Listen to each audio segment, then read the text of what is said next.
ዓለምን ብጥብጥ የሚያደርጓቸው ያለ አውራ በግ መጽነስ የምትችል በግ እንደሌለች ያለ መምህር ምግባር መስራት የሚችል ምዕመን የለም።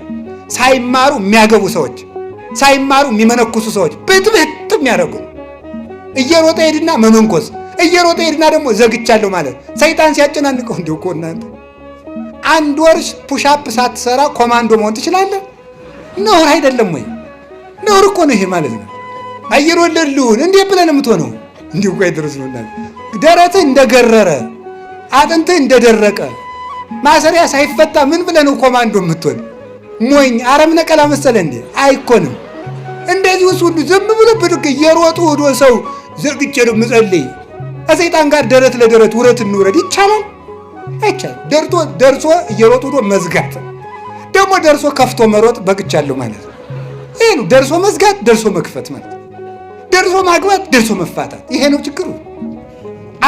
ተምሮ መግባት። አሁን እንደው ስታገቡ ምን እያረጋችሁ እንደሆነ ይገባችሁ? ምን እያረጋችሁ እንደሆነ እኮ አይገባችሁ። አሁን ሚስት ቤተክርስቲያን እንደሆነች የሚያውቃለ? ባል ክርስቶስ እንደሆነ የሚገባው አለ? ለባሏ ስትታዘዝ ለክርስቶስ እንደምትታዘዝ የምትቆጥር ሴት አለች? ባሏን ስትንቅ ክርስቶስ እንደምትንቅ የሚገባት ሴት አለች? ሚስቱን ሲያቃልል ቤተክርስቲያንን እንደሚንቅ የሚገባው ሰው አለ? የለም። ባልና ሚስት ሲፋቱ ክርስቶስና ቤተክርስቲያን ተለያዩ ብሎ እንደ ካደ እንደሚቆጠርበት የሚረዳ ሰው አለ? የለም።